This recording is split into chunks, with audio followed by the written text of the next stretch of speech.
Bonjour à tous, je vous retrouve aujourd'hui dans une nouvelle vidéo pour vous faire une petite update lecture. Alors je vous la fais maintenant parce que j'ai déjà lu quand même quelques livres de ma palle du mois de mai. Donc je préférais quand même vous faire une petite update tout de suite plutôt qu'une longue à la fin du mois. Voilà, sachant qu'aujourd'hui je commence les vlogs de lecture. Donc c'est un concept que j'ai repris de Un monde de conteuse, voilà, avec son avis bien sûr, elle est au courant. Et du coup c'est vrai que j'ai hâte de pouvoir partager un petit peu au jour le jour avec vous mon avancée dans tous ces petits livres que je peux lire. Donc nous allons commencer l'update lecture avec Il était une lettre de Catherine Hugg. Voilà, vous voyez plutôt bien. Je suis désolée pour le reflet de la fenêtre, mais c'est là où j'ai la meilleure luminosité en fait. Donc voilà, j'ai beaucoup aimé ce livre où on a ces deux femmes à différentes époques et on suit ce qui va leur arriver. Voilà, c'est l'histoire d'une jeune femme, Chrissy, il me semble, qui est mariée, qui travaille donc, la semaine et le week-end, elle travaille dans une boutique caritative pour trier du linge, des cartons, ce que des gens donnent aux bonnes œuvres. En fait, voilà, c'est une boutique qui revend des affaires d'occasion et qui redonne l'argent aux bonnes œuvres. Donc elle travaille là. Et elle est battue par son mari. Voilà, c'est un fait dans l'histoire. Et donc un jour, dans un costume qui vient d'être déposé devant la porte de la boutique, elle trouve une lettre qui n'a jamais été ouverte. Donc elle se permet de l'ouvrir pour essayer d'en savoir plus sur son propriétaire et voir si c'est une lettre importante et s'il faut qu'elle la transmette. Et elle décide de retrouver la personne à qui est adressée cette lettre pour lui remettre parce qu'elle juge que le contenu de cette lettre est très important et qu'il faut que cette personne soit au courant. Voilà. Et en parallèle, on va suivre l'histoire de Chrissy dans le passé, qui est-elle la jeune femme qui aurait dû recevoir cette lettre au début de la Seconde Guerre et qui ne l'a jamais reçue. Voilà. Et donc de là va s'en suivre l'histoire de ces deux femmes à différentes époques qui vont se croiser. Je ne vous en dis pas plus, mais j'ai vraiment beaucoup aimé cette histoire. J'ai ensuite lu, donc après, je cherche sur la photo de la couverture, Cancer et bout de gomme de Pascal Leroy, qui était un partenariat via NetGalley avec Robert Laffont. Donc, bien évidemment, je vous mettrai toutes les chroniques de ces livres-là en barre d'infos. J'ai apprécié ma lecture, même si au début le style m'a paru un peu lourd. C'est l'histoire d'une femme qui nous parle du vécu qu'elle a par rapport au cancer de sa sœur aînée. Voilà, donc elle nous raconte un peu ce qui s'est passé, comment elle l'a vécu, le fait de voir sa sœur malade à ce point-là. Et voilà, c'est très touchant, mais vraiment le style de l'auteur au début était un peu lourd. Une fois qu'on est rentré dans l'histoire et qu'on a compris qui est qui et les relations entre les personnages, ça va un peu mieux. Mais c'est vrai que j'ai pas vraiment réussi à m'attacher au personnage principal qui est celui qui nous parle. Et comme le point de vue est en plus à la première personne, c'est un peu compliqué. Mais j'ai quand même beaucoup aimé ce livre. J'ai trouvé vraiment touchant. J'ai ensuite enchaîné avec L'accro du shopping attend un bébé, le tome 5, il me semble. Oui, c'est ça. Le tome 5. Alors là, je vous montre, c'est l'ancienne couverture, enfin la deuxième édition des couvertures de poche. Étant donné que le tome 8 vient de sortir, Pocket a décidé de refaire toutes les couvertures de L'accro du shopping. Donc voilà, ça c'était la deuxième version. J'ai beaucoup aimé ce livre, encore une fois. Avec Becky, je passe toujours un bon moment. Voilà. C'était vraiment très bien, très drôle de la voir enceinte, aborder sa grossesse et acheter un peu tout et n'importe quoi. Elle ne sait pas si elle attend une fille ou un garçon, mais elle y va, elle achète à gogo 3 landaux, 4 berceaux, des tenues de cow-boy, des tenues de princesse, et elle y va, elle achète sans jamais savoir. Elle sait pas ce qu'elle attend au final, Et elle achète quand même, et il y a toute une intrigue avec Luc, son mari, dont elle pense qu'il la trompe, voilà. Donc je vous laisse découvrir cette saga si vous ne l'avez pas découverte parce que c'est vraiment très très bien.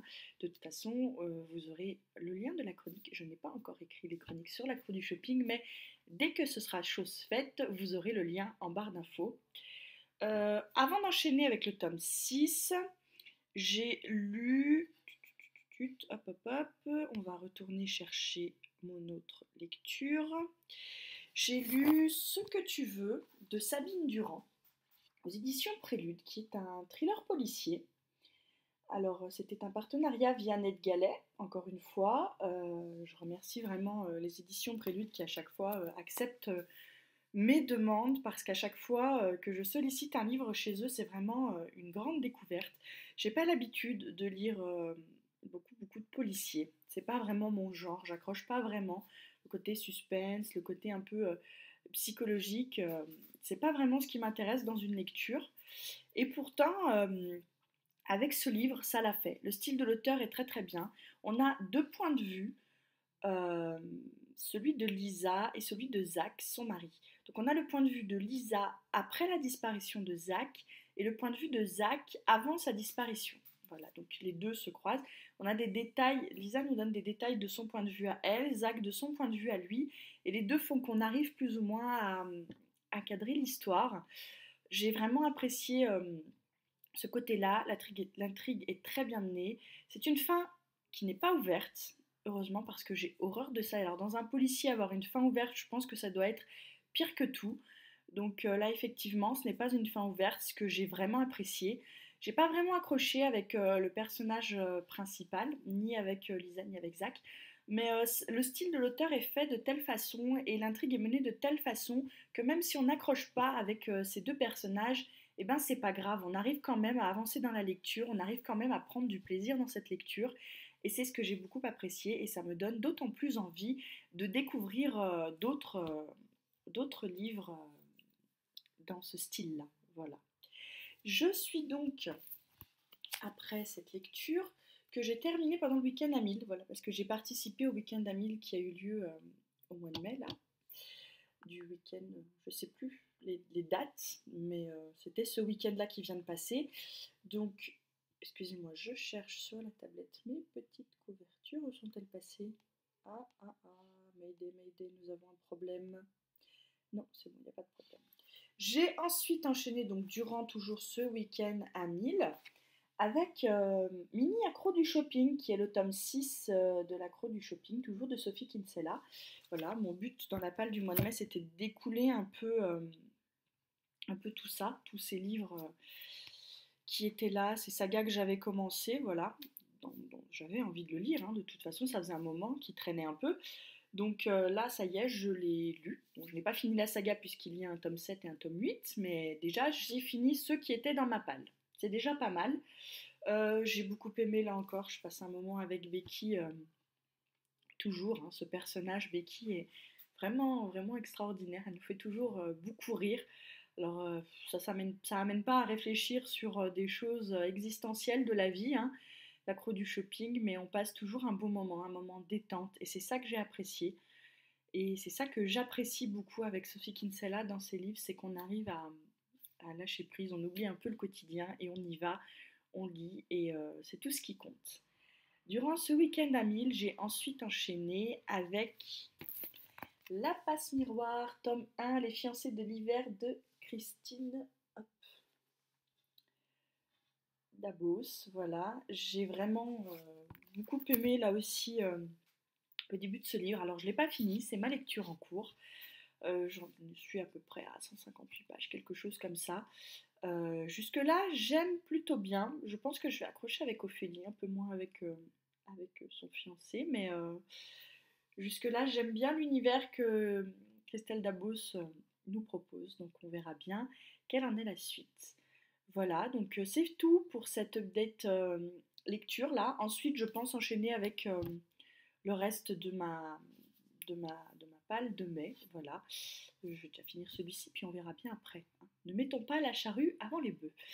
Euh, quoi vous dire d'autre? Ben, si vous voulez savoir comment se passe ma lecture de La Passe Miroir tome 1, n'hésitez pas à suivre les vlogs de lecture qui vont arriver prochainement. Donc là, je commence ce vlog le mardi parce que je me suis laissé une journée de repos entre le week-end d'Amil et, euh, et le mardi. Voilà, je n'ai pas lu le lundi pour laisser passer un peu parce que j'avais quand même lu 127 pages dans le week-end. Donc voilà.